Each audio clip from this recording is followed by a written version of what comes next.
ಯೇಸು ಕ್ರಿಸ್ತನ ಪರಿಶುದ್ಧವಾದ ನಾಮಕ್ಕೆ ಸ್ತೋತ್ರವಾಗಲಿ. ಈ ದಿನ ಆತನ ವಾಕ್ಯ ನಿಮ್ಮಲ್ಲಿ ಎಂಬ ಸಂಗತಿಯನ್ನು ಕುರಿತು ಧ್ಯಾನಿಸೋಣ. ಮತ್ತಾಯನು ಬರೆದ ಸುವಾರ್ತೆ 22ನೇ ಅಧ್ಯಾಯ 29ರಿಂದ 30ನೇ ವಾಕ್ಯ.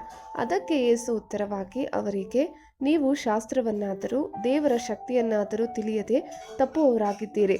ಪುನರುತ್ಥಾನವಾದ ಮೇಲೆ ಮದುವೆ ಮಾಡಿಕೊಡುವುದೂ ಇಲ್ಲ. ಪರಲೋಕದಲ್ಲಿರುವ ದೇವದೂತರಂತೆ ಇರುತ್ತಾರೆ. ಆಮೆನ್. ನೀವು ನೀಡುವ ಭರವಸೆಗಳನ್ನು ಉಳಿಸಿಕೊಳ್ಳಿರಿ ಮತ್ತು ಯಾವಾಗಲೂ ನೆರವೇರಿಸಿರಿ.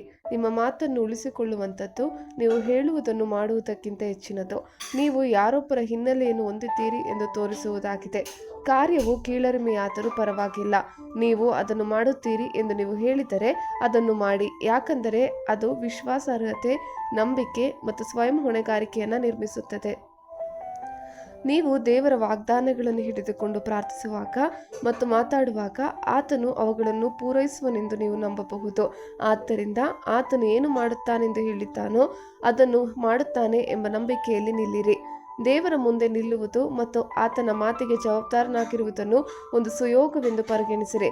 ದೇವರ ಮಗ ಮತ್ತು ಮಗಳಾಗಿರುವ ನಿಮ್ಮ ಉತ್ತಮ ಆಸಕ್ತಿಯನ್ನು ಆತನು ಮನಸ್ಸಿನಲ್ಲಿಟ್ಟುಕೊಳ್ಳುತ್ತಾನೆ ಎಂದು ನಂಬಿರಿ. ಆದರೆ ಬಾಯೊಳಗಿಂದ ಹೊರಡುವಂಥವುಗಳು ಮನಸ್ಸಿನೊಳಗಿಂದ ಬರುತ್ತವೆ.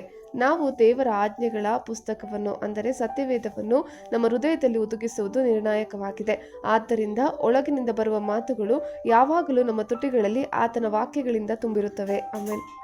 ದೃಢತೆಯು ನಾಯಕತ್ವದ ಅತ್ಯಮೂಲ್ಯ ಮತ್ತು ಗೌರವಾನ್ವಿತ ಗುಣವಾಗಿದೆ.